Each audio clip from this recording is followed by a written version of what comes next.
हम सब जो सद्गुरु कबीर को स्मरण करते हैं, याद करते हैं,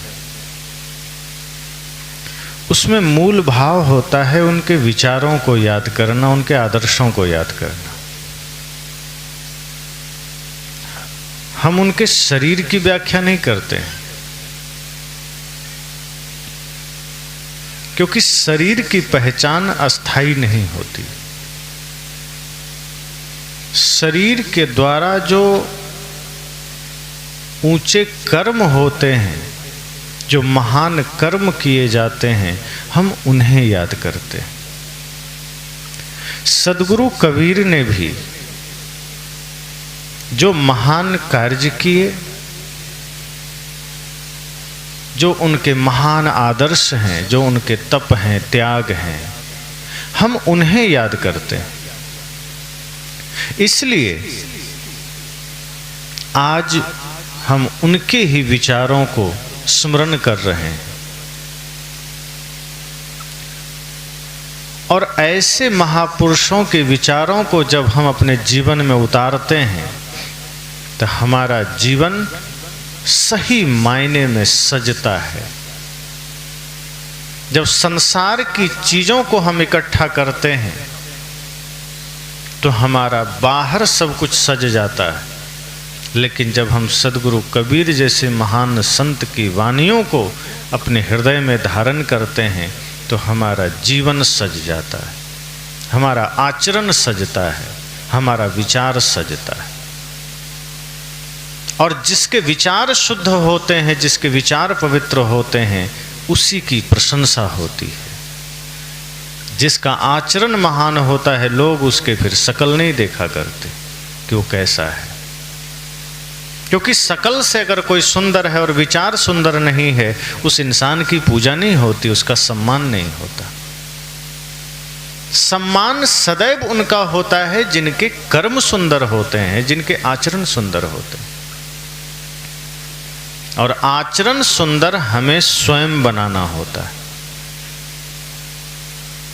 लेकिन समस्या इंसानों की यह है कि इंसान यह सोचता है कि कोई दूसरा जिम्मेदार है हमारे जीवन की बुराई का।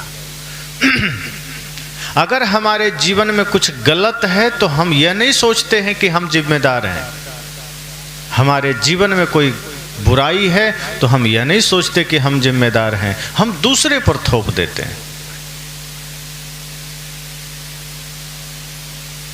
एक आदमी के जीवन में बड़ा दुख आया, उसने तुरंत कह दिया कि ये सब भगवान ने कराया। संत ने कहा, जब दुख आया तो भगवान ने कराया, जब सुख था तब किसने कराया? तो चुप हो गया। कहा, जब सुख था तब तो नहीं कहा कि भगवान ने कराया, दुख आया तो भगवान ने कराया। कोई विपत्ति आ गई तो तुम दूसरे को दोष देते हो, कोई समस्या आ गई तो भाई को, पत्नी को, माता पिता को, मित्र को दोष दे देते, और कुछ अच्छा किया तो स्वयं को श्रेय ले लेते। सद्गुरु कहते हैं ये आदमी की मानसिकता है सदैव दूसरों को दोष देना, दूसरे कुछ जिम्मेदार बताना कि मेरी समस्या का, मेरी पीड़ा का, मेरे दुख का जिम्मेदार कोई और है। सद्गुरु कबीर ने खुलकर बताया कि आपकी समस्याओं का जिम्मेदार इस धरती पर कोई दूसरा नहीं है, आपकी पीड़ाओं का जिम्मेदार कोई दूसरा नहीं है, आपके दुख का जिम्मेदार कोई दूसरा नहीं। एक एक व्यक्ति ये समझ लेना चाहिए, एक एक व्यक्ति को, कि हमारे जीवन में जो भी दुख है, जो भी दरिद्रता है, इसका जिम्मेदार हम स्वयं हैं, कोई दूसरा नहीं है। हाँ, जो हम करते हैं वो हमें मिलता है, किसी दूसरे के किए हुए हमें नहीं मिलता। सद्गुरु कबीर कहते हैं आपके हाथ में है स्वयं को बढ़िया करना। अगर आप चाह लें तो आप खुद को बढ़िया कर सकते हैं, आप चाह लें तो खुद को नरक में डाल सकते हैं। एक आदमी को अच्छा बनने के लिए लोग प्रेरित कर देते हैं कि तुम अच्छा इंसान बनो। माता पिता या रिश्ते नाते, संत गुरुजन कह देते हैं कि बेटा तुम थोड़ा पढ़ो लिखो, अच्छी संगत करो, अच्छा बनो। तो यह तो माना जा सकता है कि अच्छा बनने के लिए लोगों ने प्रेरणा दिया, तो भी आदमी अच्छा नहीं बन पाता। लेकिन बुरा बनने की प्रेरणा तो किसी ने नहीं दिया था। किसी को चोरी करने की प्रेरणा माता पिता ने दिया, नशा करने की प्रेरणा माता पिता ने दिया, जुआ खेलने की प्रेरणा माता पिता ने दिया, लेकिन आदमी कर लेता है। कोई सिखाया नहीं, किसी ने प्रेरणा नहीं दी है, बल्कि रोका जाता है कि नशा मत करना, दुर्व्यसन मत करना, झूठ मत बोलना, छल मत करना, फिर भी आदमी कर लेता है। लेकिन अच्छे कार्य चीख चीख कर बताए जाते हैं, अच्छे मार्ग पर चलो, इंसान बनो, मीठा बोलो, प्रेम से जियो, दूसरों को कष्ट मत दो, पर आदमी नहीं करता। यह भूल जाता है कि हम जो कुछ भी इस धरती पर करेंगे वो कहीं व्यर्थ नहीं जाएगा, वो रिटर्न होगा, वो वापिस होगा, वो मिलेगा। आप अभी खेतों में गेहूं बोए जा रहे हैं और कुछ दिन के बाद आप चाहें कि हम धान काटें तो असंभव है। अगर आपने खेत में गेहूं बोया है, आप गेहूं ही काटेंगे, धान नहीं काट सकते। अगर आपने कोई कर्म कर दिया है, आपके द्वारा कोई भूल हो गई है, कोई चूक हो गई है, अब बाहर कोई भगवान नहीं बैठा जो आपके भूल को ठीक कर दे। हाँ, जब तक आपने गलती नहीं की थी तब तक लोग थे, रोकने वाले थे, आपको संभालने वाले थे कि भैया गलत मत करना, गलत मार्ग पर मत जाना। तब रुकने वाले नहीं थे तो रोके ही नहीं, खुद को रोका नहीं। लेकिन अब गलती हो गई तब आदमी मंदिर दौड़ रहा है, गुरु के पास जा रहा है, गुरु जी क्षमा करना, गुरु जी थोड़ा सा कृपा करना। कुछ भूल हो गई, कुछ पाप हो गए, कुछ रास्ता बताना कि हमारे पाप कट जाएं। और कुछ जगह आपको सांत्वना दे दी जाती है, चिंता मत करो, 1100 रुपया चढ़ा दो, तुम्हारे सारे पाप कट जाएंगे। आप तो वहाँ से हल्का होकर आ गए, चित्त शांत हो गया कि चलो हमें ऐसे गुरु मिल गए जो 1100 में ही पाप काट देंगे। 11 करोड़ भी दे दो, पाप नहीं कटता। पाप तब कटता है जब मन निर्मल हो जाता है, जब मन पवित्र हो जाता है। तो सदगुरु कहते हैं कि पाप करने के समय तो आप दिल खोल कर पाप करते चले जाते हैं, भूले करते चले जाते हैं, लेकिन जब संत गुरुजन रोकते हैं तो हम रुकते नहीं। हम यह भूल जाते हैं कि यह सृष्टि ऐसी है जहाँ जो देंगे वो मिलेगा, जो करेंगे वो पाएंगे। यहाँ कभी भी कोई भी पक्षपात नहीं होता। यहाँ एक हाथ दीजिए दूसरे हाथ पाइए, यहाँ तुरंत मिलता है। और फिर भी हम चेतते नहीं, फिर भी हम होश में नहीं आते। यह तय है कि हम किसी को फूल देंगे तो फूल मिलेगा, फिर भी हम कांटे देने को तैयार हैं। यह तय है कि हम मीठा वचन देंगे तो मीठा वचन मिलेगा, ईमानदारी देंगे ईमानदारी मिलेगी, प्रेम देंगे प्रेम मिलेगा, सत्य देंगे सत्य मिलेगा। फिर भी हम छल कपट दिए चले जा रहे हैं, फिर भी हम हिंसा के मार्ग पर दौड़े चले जा रहे हैं। सदगुरु कहते हैं ये जीवन आपका है, इसका दायित्व आपका है, इसके जिम्मेदार आप हैं। आप सजग होइए कि आप जो कुछ भी करेंगे उसका परिणाम आपको भुगतना होगा, कोई और नहीं भुगत सकता। आप ये सोच लें कि मैं गलती करूं और माता पिता पालेंगे परिणाम, असंभव है। इसी पर रत्नाकर की पूरी कहानी है कि रत्नाकर ने सप्तऋषियों को रास्ता रोक लिया, पकड़ लिया कि कुछ तुम भी देते जाओ, साधु संत खाली हाथ तो नहीं रहते, कुछ तुम भी दे दो। संतों ने कहा मेरे पास तो कुछ नहीं। रत्नाकर ने कहा झूठ बोलते हो, ये लोटा बाल्टी दे दो। उन्होंने संतों ने कहा कि तुम मुझसे कुछ मांग रहे हो, ये जो तुम लूट मचा रखे हो, ये जो तुम डकैती कर रहे हो, लोगों को ठग रहे हो, लूट रहे हो, तुम जानते हो इसका परिणाम कितना भयंकर है और इसे तुम्हें अकेले ही भोगना है, कोई साथ नहीं देगा। उसने कहा ऐसा नहीं है, मेरे घर में पत्नी है, बच्चे हैं, माता हैं, पिता हैं, भाई हैं, बहन हैं, सब बांटेंगे। जैसे मैं धन लेकर जाता हूं सब में बांटता हूं, सब खाते हैं, तो इसका परिणाम भी सब बांटेंगे, मैं अकेला थोड़े भोगूंगा। संतों ने कहा यही तो तुम भूल में हो। तुम्हें लगता है जो तुम कर रहे हो उसका परिणाम तुम्हारे परिवार वालों को मिलेगा, ये भूल है। तुम यहाँ से चुपचाप घर जाओ और अपने परिवार वालों से जरा पूछना कि क्या तुम्हारे पापों के परिणाम सब लोग भोगेंगे। रत्नाकर ने कहा भागना चाहते हो? कहा मैं भागना नहीं चाहता, अगर तुम्हें भरोसा नहीं है तो देखो मेरे पास रस्सियां हैं, इससे मुझे बांध दो। रत्नाकर ने कहा ठीक है, अभी बांध देता हूं। सभी ऋषि मुनियों को उसने पेड़ में बांध दी और घर गया।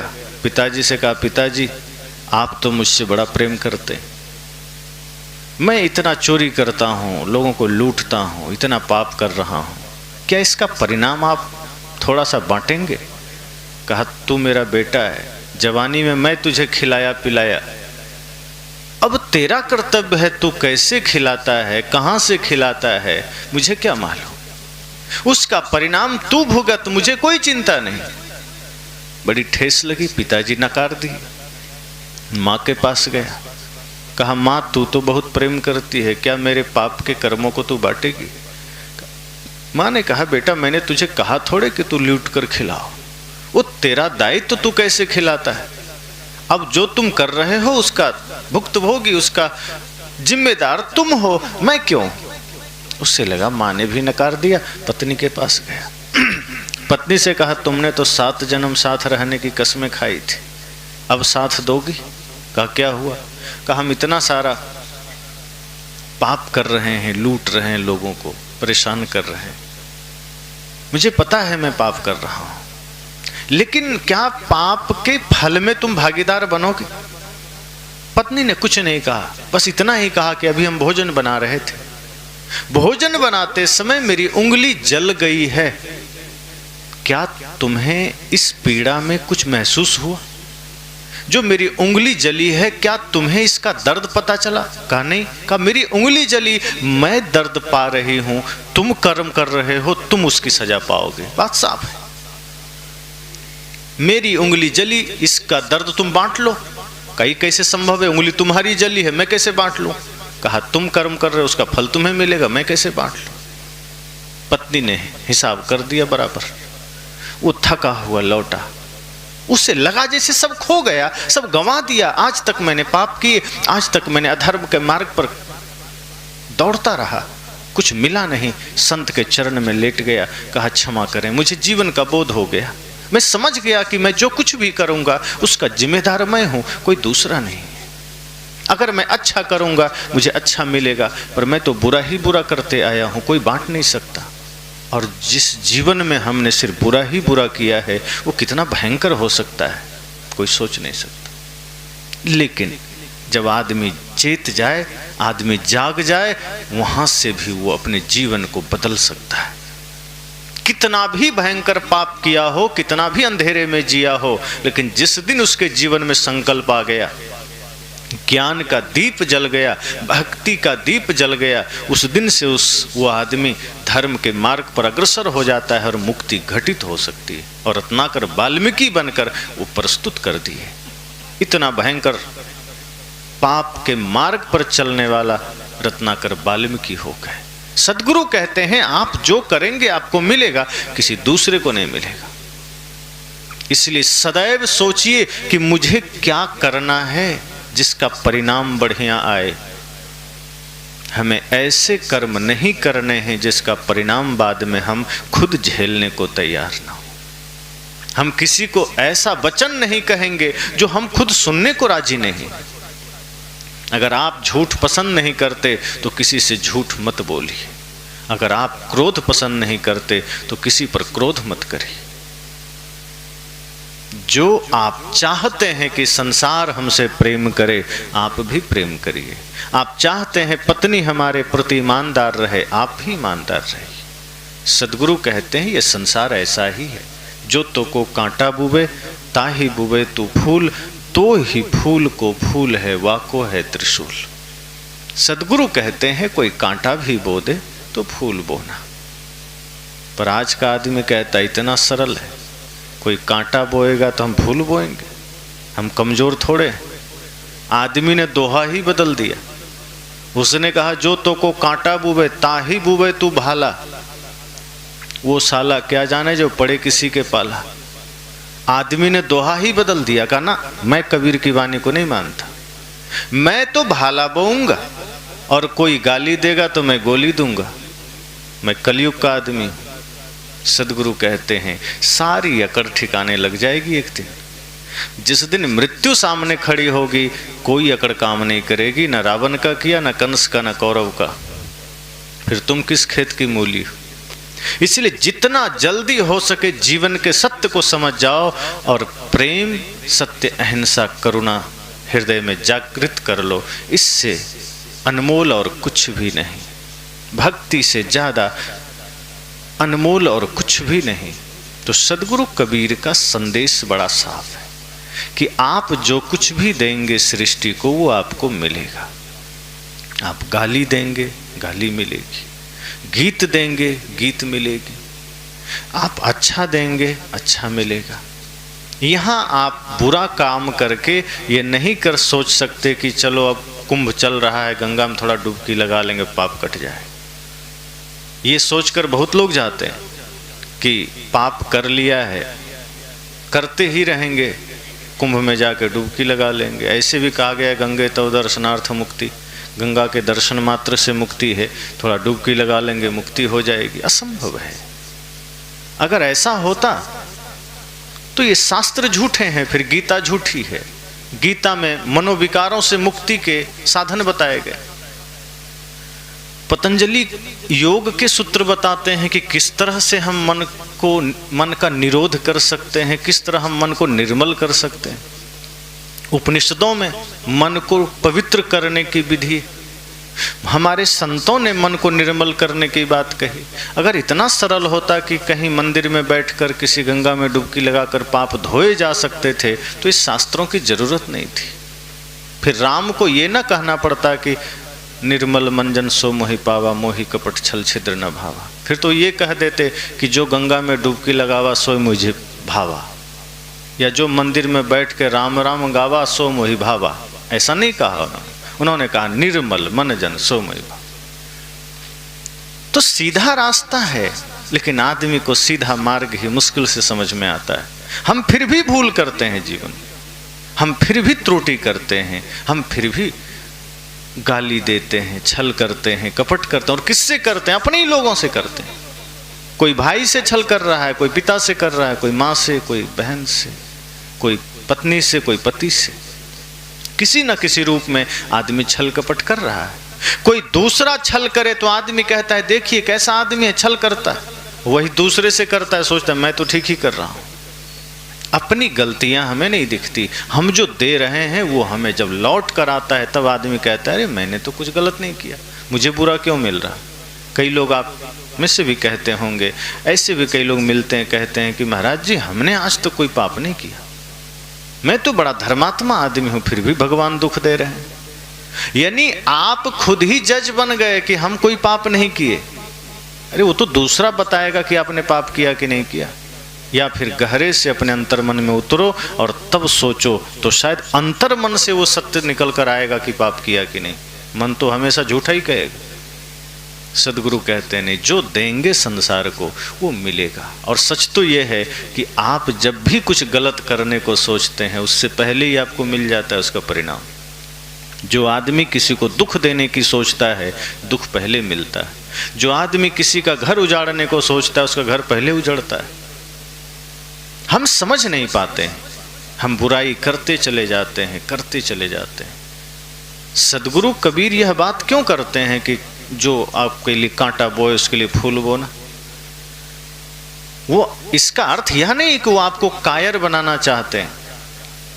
और यह भी ध्यान देना कि वीर वह नहीं है जो किसी को गाली दे दिया और किसी को मार पीट दिया तो वीर हो गया, कि किसी की आलोचना का जवाब किसी ने गाली से दे दिया वो वीर हो गया।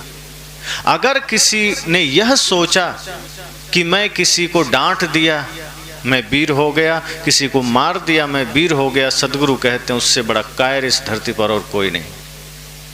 क्योंकि जिसको अपने क्रोध पर नियंत्रण नहीं है वो वीर नहीं हो सकता, वो कायर है। जिसको अपने अहंकार पर नियंत्रण नहीं है वो वीर हो ही नहीं सकता। वीर वह है जो अहंकार से, क्रोध से मुक्त है। क्योंकि गुस्सा तो कोई भी कर लेता है, तो साधारण बात है, इसमें वीरता की कौन सी बात है। एक साधारण आदमी भी गुस्सा कर लेता है, पर गुस्सा के क्षण में भी जो प्रेम में रह जाए वो वीरता का काम है। आलोचना सुन करके भी जिसके चेहरे पर मुस्कुराहट रह जाए वो वीरता का काम है। गाली सुन करके भी किसी के मुख पर, किसी के होठों पर सिर्फ गीत गुनगुनाने लगे या होठों पर गीत के शब्द आ जाएं, सदगुरु कहते हैं वो वीर है। वीर वह नहीं है जो झटपट जवाब दिया ईंट का पत्थर से, साहब कहते हैं वो कायर है, क्योंकि उसका खुद पर नियंत्रण नहीं है। अब जब नियंत्रण नहीं है और उसको वीरता का नाम दे दिया, इसलिए आप सबने सुना है, एक कथा आती है कि भृगु जी ने परीक्षा लेनी चाहिए विष्णु जी की। हालांकि अच्छा ही हुआ वो विष्णु जी से लिए, क्योंकि उनको भी पता था कि ये परीक्षा कहीं शिव जी से ले लेते तो त्रिशूल मार के ठीक कर देते। वो विष्णु जी को गए और सीने में एक लात मार दिया। विष्णु जी लेटे थे। विष्णु जी क्रोधित नहीं हुए, शक्तिशाली थे, चाहते तो क्षण भर में दंड दे सकते थे, पर उनकी कोमलता देखी। जहां शक्ति और ज्ञान दोनों विशाल हो वहां व्यक्ति विनम्र हो जाता है, फिर शक्ति का दुरुपयोग नहीं करता। वो जानते थे कि ये भूलवश किए हैं। विष्णु जी उठते हैं, भृगु जी के चरण पकड़ते हैं, कहते ओह क्षमा करिए गुरुवर, आप कब आए मुझे पता नहीं चला। आपने अपने कोमल चरण मेरे कठोर हृदय पर मारा है, कहीं आपको चोट तो नहीं लगी। विष्णु जी की विनम्रता देखी, भृगु जी पानी पानी हो गए। मन ही मन सोच रहे अच्छा हुआ आपके पास आए, कहीं यही काम जाके भोले बाबा को कर दिए होते, अब तक हमारा वृंदावन बिहारी लाल की जय हो गया होता, क्योंकि वो नहीं संभालते। विष्णु जी की महानता हुई, कहा क्षमा बड़न को चाहिए छोटन को उत्पात। कहाँ विष्णु की घट गई जो भृगु ने मारी लात, क्या घट गया। आप ही लोग घर में रहते हैं, छोटे छोटे बच्चे, आपका दाढ़ी नोच लेता है, बुरा मानते हैं क्या। कोई डंडा मार दिया, कोई ऐसे थप्पड़ मार दिया, दादाजी को, पिताजी को, किसी को भी, पड़ोसी भी आ गए, छोटा बच्चा जाके थप्पड़ लगा दिया, वो और खुश होता है कि आओ जरा एक बार हमें भी लगाओ। किसी को नहीं लगाया बल्कि वो कहता है अरे हमसे क्या दुश्मनी, हमें भी एक बार मारो। लेकिन वही थोड़ा बड़ा हो जाए और थोड़ा आंख भी दिखा दे, आदमी कहता है ये मेरे से विरोध करता है। भाई आप अपने मन को ऐसा ही रखिए कि कोई बालपन में कुछ कर गया, उसका कर्तव्य वो कर गया। हम अपना आपा खो देते हैं, हम अपना नियंत्रण खो देते हैं। भले ही हम भक्त हैं, भले ही हम संत से जुड़े हैं, भले ही हम गुरु से दीक्षा लिए, लेकिन हमारा वश स्वयं पर नहीं रहता और फिर भी हम कहते हैं मैं तो वीर हूँ। वीर वह नहीं जो अपना नियंत्रण खो दे, वीर वह है जो सदैव अपने नियंत्रण में रहे। इसीलिए तो संतों ने कहा विजेता और शासक वह नहीं है जो दुनिया पर शासन करना जानता है, विजेता और शासक वह है जिसने अपने मन को जीता है और अपने इंद्रियों पर शासन करता है, वह विजेता है, वही शासक है। दूसरों पर शासन करने वाला कभी शासक नहीं होता, वो गुलाम होता है, क्योंकि वो अपने अहंकार के गुलाम है, वो अपने क्रोध के गुलाम है। हम सब भी अपने क्रोध, अपने अहंकार के गुलाम हैं, अपने छल, अपने कपट के गुलाम हैं। किसी की अच्छाई देखी ईर्ष्या हुई, किसी को सुख में देखा पीड़ा हुई, किसी को आगे बढ़ते देखा दुख हुआ। हम अपने विकारों के गुलाम हैं। हमारे हृदय में कभी अहोभाव नहीं जगता कि कोई अच्छा कर रहा है तो धन्यभागी, ये हमारा मोहल्ला, ये समाज की कोई अच्छा कर रहा है। कोई आगे बढ़ा हम खुश नहीं होते, कोई बढ़िया घर बनाया हमें पीड़ा हो जाती। सदगुरु कहते नहीं, सचेत रहिए। ये जीवन आपके पास प्रकृति ने कुछ समय के लिए दिया है, अगर आप इससे गलत करेंगे, गलत सोचेंगे, ये आपको गलत परिणाम देकर जाएगा, फिर कोई बचा नहीं पाएगा। अच्छा हो कि अच्छा करके जाइए, कुछ नेक करके जाइए, कुछ पवित्र करके जाइए। जो भी अवसर लगे, जो भी समय लगे, सदैव इस चेष्टा में रहिए कि यह शरीर तो एक दिन राख हो ही जाना है, क्यों ना इससे हम कुछ कल्याण का काम कर चलें, कुछ किसी के आंसू पोंछते चलें, किसी बिखरे हुए जीवन को हम सजाते चलें। किसी टूटे हुए दिल को हम जोड़ते चले, ये भाव सदैव रखिए। किसी भूखे, किसी प्यासे को पानी, भूखे को भोजन देकर चले, किसी असहाय का सहायता कर सके, यह भाव आएगा तो सदैव आप आनंदित रहेंगे। वरना भाव तो यही आता कि उसका बिगाड़ दें, उसका नोच लें, उसका तोड़ दें, उसका बर्बाद कर दें, और पहले हमारा हो जाता है। साहब तो कहते हैं जो दूसरों के लिए गड्ढा खोदता है उसके लिए गड्ढा पहले तैयार रहता है। जो दूसरे को जलाना चाहता है वो खुद जलता है। तिल्ली को देखिए, हम तिल्ली से, माचिस की तिल्ली से हम चाहें तो पूरे संसार में आग लगा दें, लेकिन उससे पहले उस तिल्ली को खुद जलना पड़ता है। वो जलती है तब दूसरे को जलाती है। चिलम भी खुद पहले जलती है तब दूसरे के दिल को जलाती। इसी तरह से हम गलत करते हैं, उसका परिणाम हमें मिल जाता है। हम दूसरों के साथ बुरा करते हैं, उसका परिणाम हमें मिल जाता है। ये अलग बात है, हम नजरअंदाज कर देते हैं, हम देखते नहीं हैं। और इन सब के लिए हमें संगत अच्छी करनी पड़ेगी। जीवन में जो बुराइयां आती है वो कुसंग से आती है। आपका मित्र कैसा है, आपका परिवार कैसा है, आपका माहौल कैसा है। अब माता पिता चाहते तो हैं हमारे बच्चे भी योग्य बने, संस्कारी बने, श्रवण कुमार की तरह बने, माता पिता की सेवा करें, और आपका घर का माहौल लंका जैसा है तो बेटा श्रवण कुमार नहीं मेघनाथ बन के आएगा। तो घर का माहौल भी पवित्र रखिए, भक्ति का रखिए, भजन का रखिए, संत गुरुजनों का आगमन हो। बच्चों की उंगलियां पकड़कर संत गुरुजनों का चरण स्पर्श कराइए, समय समय से उसे भजन सत्संग सुनाइए। समय के साथ आप देखेंगे कि आपके बच्चे संस्कारी बनेंगे। आप जो देंगे वो मिलेगा। अगर आपने गालियां ही दी है, आपने कटु वचन ही दिए हैं, तो बच्चे श्रवण कुमार तो नहीं बनेंगे। सदगुरु कहते हैं ये सृष्टि आपके लिए एक रंगमंच के समान है। आप आए हैं इस धरती पर, कुछ अच्छा करिए, कुछ नेक करिए। अगर गलत करने की सोचेंगे, गलत करके जाएंगे, आपके लिए पहले ही गलत हो जाएगा। एक कहानी याद आई मुझे। एक आदमी का गधा बीमार हो गया। वो गधा लेकर डॉक्टर के पास गया, वैद्य के पास। कहा, वैद्य जी मेरा गधा बीमार हो गया। वैद्य जी ने कहा, वह आदमी तो है नहीं कि इसका नब्ज चेक करें या पूछें क्या हुआ। तो गधे के मालिक से ही पूछा, बताओ क्या क्या हुआ। उसने कहा, अब तक तो ठीक ही था, घास खाया, उसके बाद अचानक पानी पीना बंद कर दिया, इधर उधर करना बंद कर दिया, एकदम हांफने लगा, बीमार हो गया। कहा ठीक है, मैं दवा दिए देता हूँ, पिला देना, ठीक हो जाएगा। अब आदमी को दवा पिलाना सरल है, आप दे दीजिए भैया पी लेना, पी लेगा। पर गधे को पिलाना है साधारण बात तो है नहीं, गधे को दवा पिलानी। डॉक्टर ने कहा, देखो दवा गधे को पिलानी है तो इसके लिए जुगाड़ भी देना पड़ेगा। तो 2-3 फीट का एक पाइप दे दिया।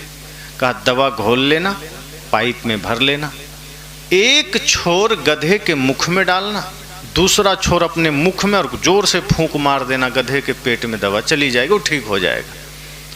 वो आदमी कहा, बड़ा सरल तरीका है, जाके अभी किए देता हूँ। वो घर गया, दवा घोला, पाइप में भरा, एक सिरा गधे के मुख में दिया, एक अपने मुख में लिया। लेकिन तभी एक दुर्घटना घट गई, बेचारा बेहोश हो गया और लोग उसे अस्पताल में भर्ती किए। वहाँ गया, छींटे उटे मारे, थोड़ा जल चढ़ाया तो होश आया। वो जो जानवर के डॉक्टर थे वो बगल में, उनको पता चला कि जिस आदमी को अभी मैंने दवा दी थी वो यहाँ भर्ती है बगल में। वो भी मिलने चले, अरे भैया क्या हुआ। वो तब तक होश में आ गया था। कहा, अरे डॉक्टर साहब आपकी दवा का कमाल है। डॉक्टर हैरान कि मेरी दवा मैंने तो गधे के लिए दी थी, तुम पर कैसे असर हो गया? गधे को नहीं पिलाया, तू पी लिया क्या? अरे पीना कौन चाहता था, और मैं भले पीऊंगा गधा का दवा, तो हुआ क्या? कहा, आपने जैसे जैसे बताया मैंने वैसे ही किया, और मैं दवा पीना नहीं चाहता था, लेकिन हुआ यूं कि मैंने पाइप में दवा भरी, एक छोर गधे के मुख में दिया, एक छोर अपने मुख में लिया। मैं फूंक मारने ही वाला था कि गधे ने पहले फूंक मार दी।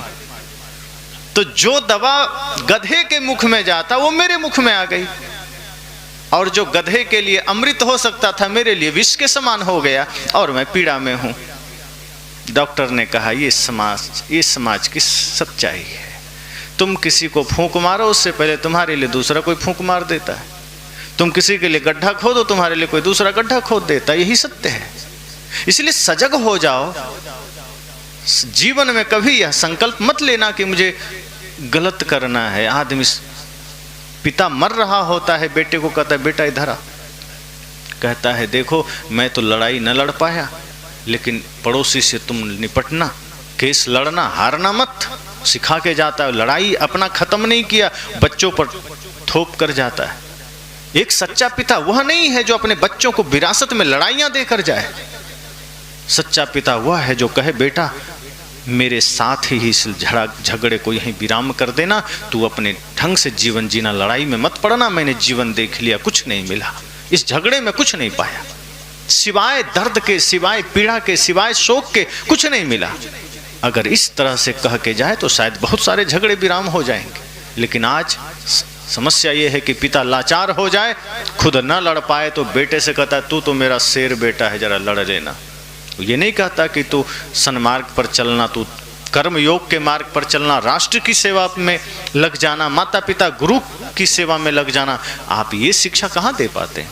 आप कहते हैं तेरा ताकत, तुम्हारी बुद्धि, तुम्हारा धन लड़ाई में काम आए, दूसरे को परेशान करने में काम आए, कोर्ट में अपने ही भाई के खिलाफ विजयी में काम आए, तो ये धर्म, ये सत्संग व्यर्थ है।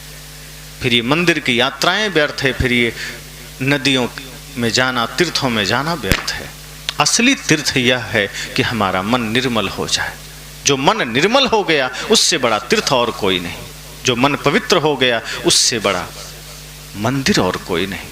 इसलिए सदगुरु कबीर का आज निर्वाण दिवस है। निर्वाण, आज के दिन वो निर्वाण को प्राप्त हुए, लेकिन उनका ज्ञान, उनका आदर्श कभी भी विराम नहीं हुआ।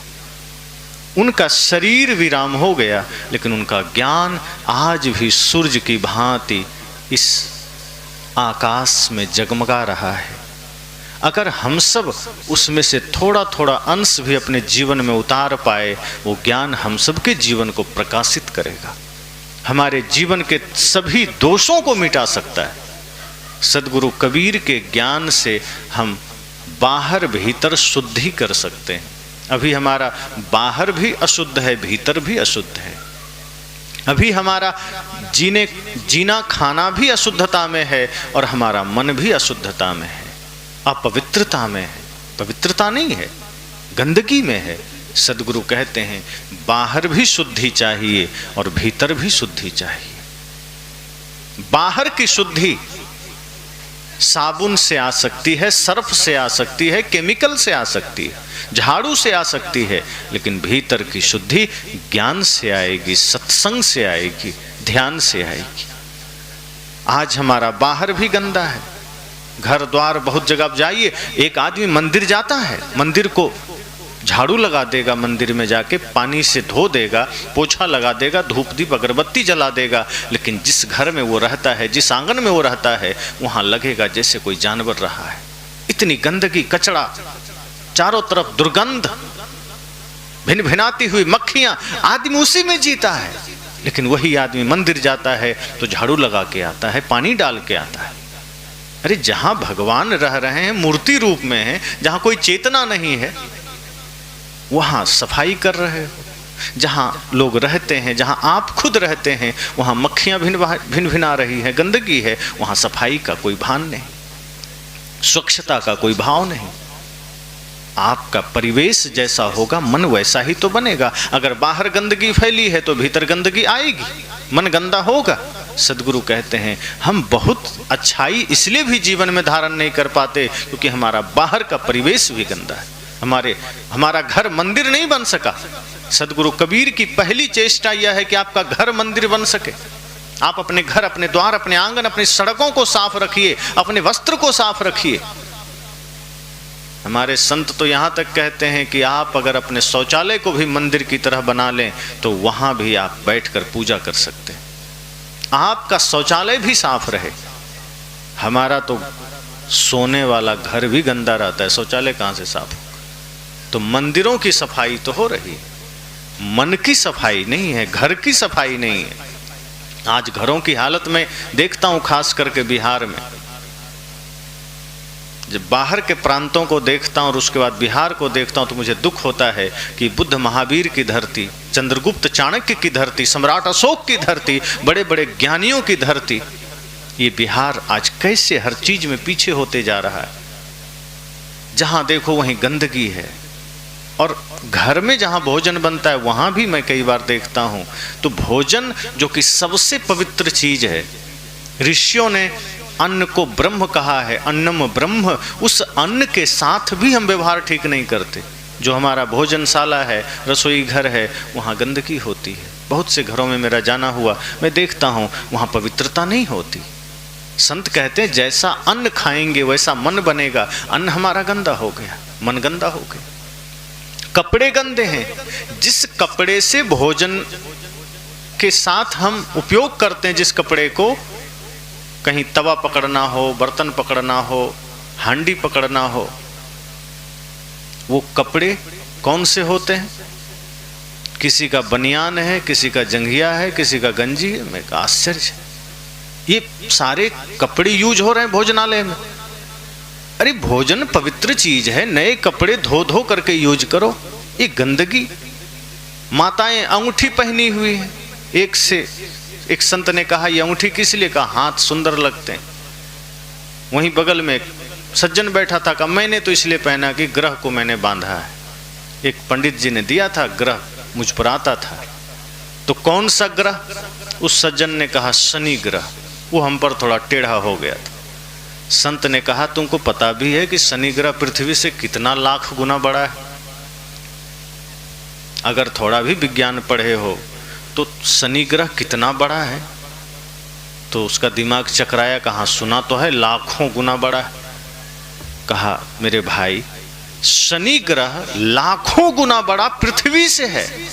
सोचो अगर वो टेढ़ा हो जाएगा तो पूरी पृथ्वी नष्ट हो जाएगी कि उसका टेढ़ापन सिर्फ तुम पर उतरेगा।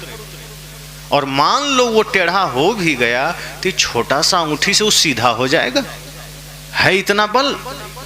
कहा मैं यहाँ एक ईंटा रख रहा हूं, तुम अपनी अंगूठी से उस ईंटा को जरा पलट के दिखा दो तो मैं मान लूंगा शनि ग्रह भी सीधा हो जाएगा। उस आदमी ने कहा तो संभव नहीं है। कहा फिर अंगूठी काहे को पहने हो? उंगली को खराब करने के लिए। फेंको।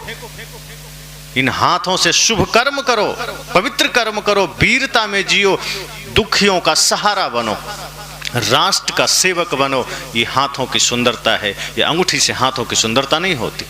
माताओं से संत ने कहा कि आपके हाथों की सुंदरता सेवा से है, सेवा करो, ये हाथ ऐसे ही सुंदर रहेंगे।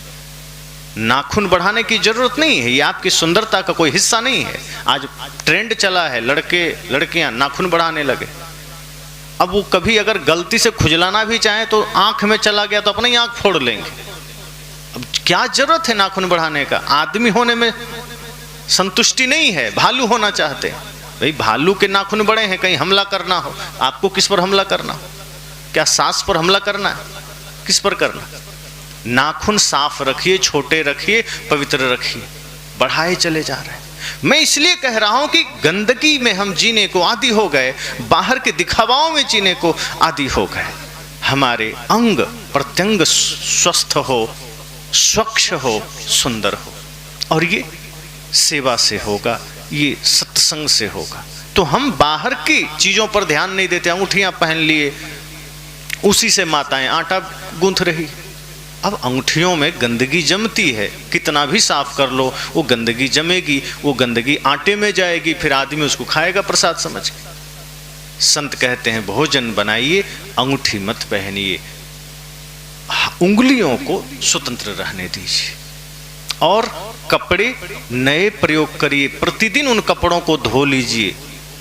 भोजन जब बन जाए, चूल्हा पोंछने के लिए, नीचे जमीन पोंछने के लिए अलग अलग कपड़े रखिए, बर्तन आदि पोंछना है अलग कपड़े रखिए, फिर धो करके पुनः उसे स्वच्छ रस्सी पर टांग दीजिए।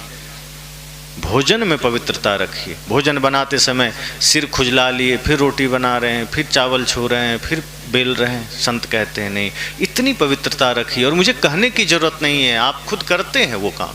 कब करते हैं? छठ पूजा में। उस समय आप बहुत पवित्रता से काम करते हैं। गेहूं भी पिसाने भेजेंगे तो पूछ लेंगे कि चक्की धोया कि नहीं, उस दिन याद है, लेकिन बाकी दिन कचरा में जिएंगे। सदगुरु कहते हैं अरे हर दिन उतनी पवित्रता में जियो, आपका हर दिन छठ हो जाएगा, हर दिन उतनी ही कृपा बरसेगी।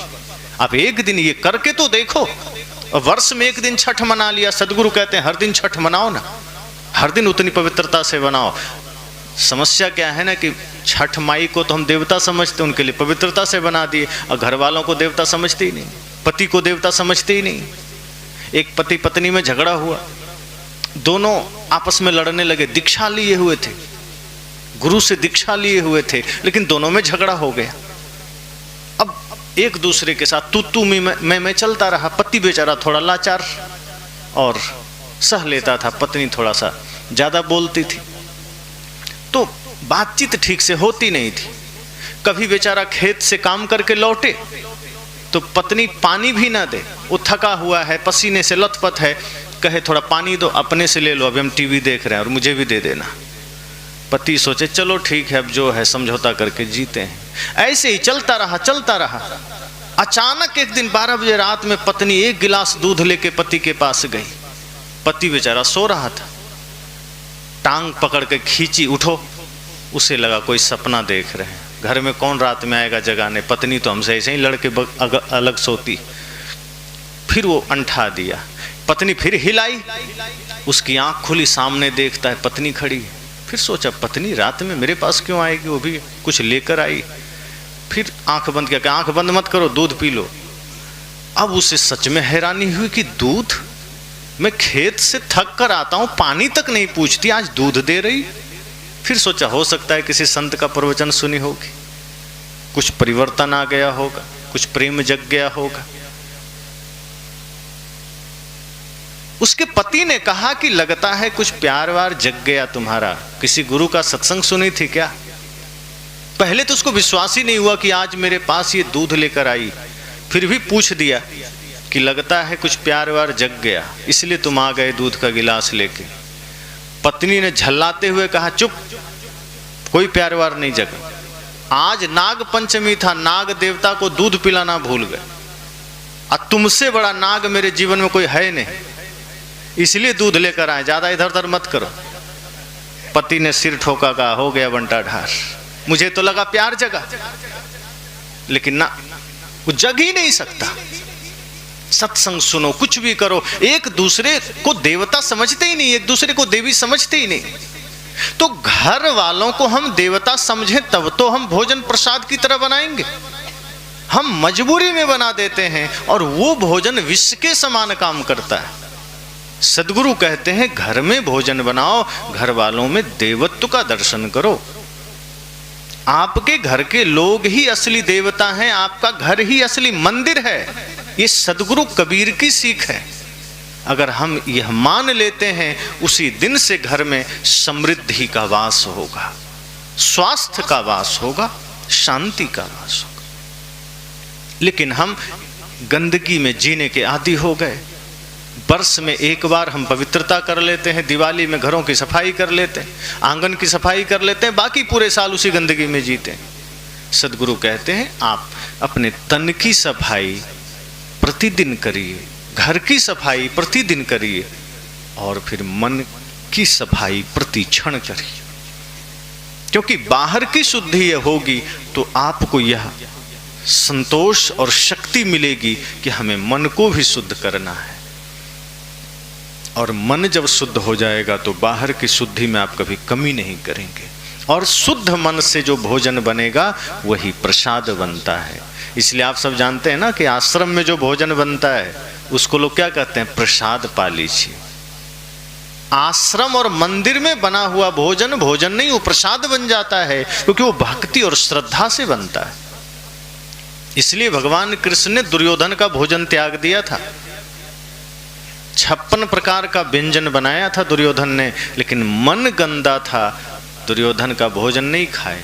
उनको ये नहीं था कि चलो 56 प्रकार का व्यंजन मिलेगा, उसका मन गंदा तो जाने, वो जाने, हमें क्या लेना देना, हमें तो खा लेना। आज आदमी सोचता है यही, वो कोई कैसा भी बनाए, हमको खाने से मतलब है, भरपेट खा के निकल जाना है, वो जैसा मन वो जाने। कृष्ण कहते नहीं, अगर उसने गंदे मन से बनाया है, खिन्न मन से बनाया है, अपवित्र मन से बनाया है, तो कुछ भी खाने लायक नहीं है। फिर वह भोजन आपके शरीर में विष पैदा करेगा। इसलिए उन्होंने दुर्योधन को साफ कह दिया, नहीं मुझे नहीं खाना तेरा भोजन। कहा क्यों? क्यों? मैं आपका अपना नहीं? कह रहे अपना होगा तो, पर भाव नहीं है तेरा।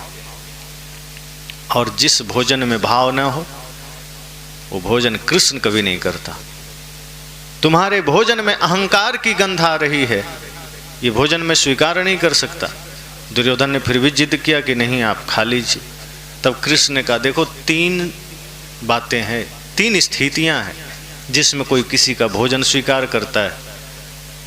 पहला है भाव, दूसरा है अभाव, तीसरा है प्रभाव। अगर तुम नहीं मान रहे हो तो ये 3 कारण भी तुम पर फिट बैठते तो मैं खा लेता।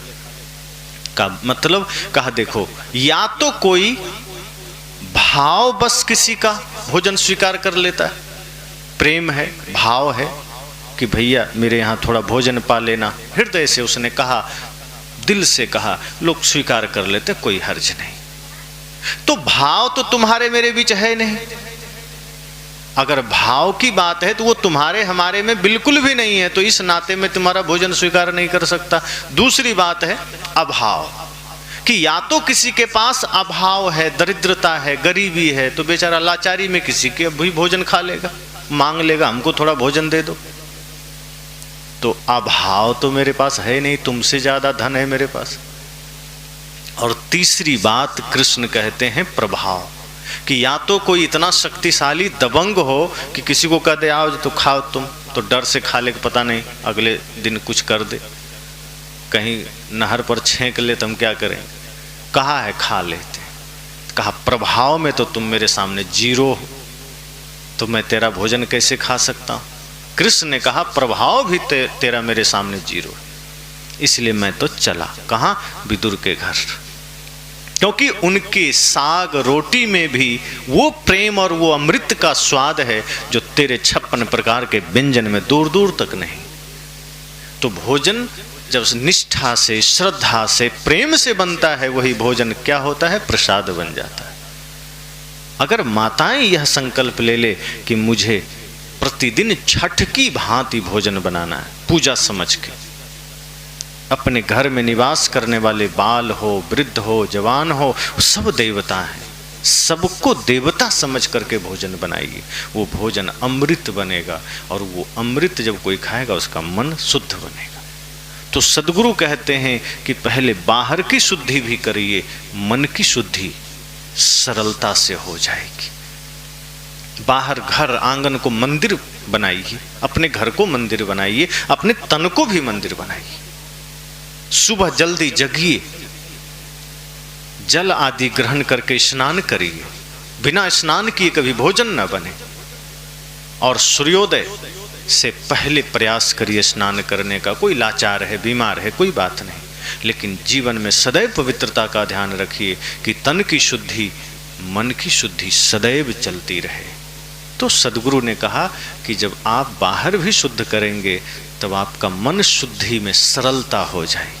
और जब मन शुद्ध होगा तो कभी बुरा सोच नहीं सकते, कभी किसी के लिए गलत ख्याल नहीं ला सकते, कभी आप इस संसार में किसी के लिए गड्ढा नहीं खोद सकते, फिर किसी को दुख नहीं दे सकते।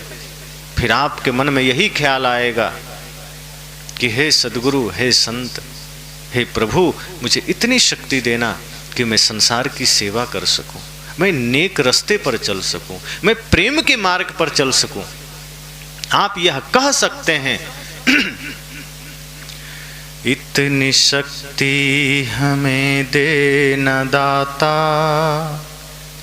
मन का विश्वास कमजोर होना, हम चले नेक रास्ते पे हमसे भूल कर भी कोई भूल होना। हे सद्गुरु, ऐसी शक्ति देना कि मैं नेक मार्ग पर चल सकूं। आप फिर यह नहीं सोचेंगे कि मुझे धन दे दो, पद दे दो, सुख दे दो, दूसरे को लुटा दो। नहीं, आप कहेंगे नहीं, ये जीवन थोड़ा है, पता नहीं कब विराम हो जाए। हे सद्गुरु, ऐसी कृपा करना कि हम प्रेम के मार्ग पर चल सकें, भक्ति के मार्ग पर चल सकें। और सदैव शुभ कार्यों में हमारा एक एक क्षण व्यतीत हो सके। तो यह कब होगा? जब मन शुद्ध रहेगा, और मन शुद्ध रहेगा जब हमारा शरीर मंदिर बनेगा, घर मंदिर बनेगा। अभी हमारा घर मंदिर नहीं है, शरीर मंदिर नहीं।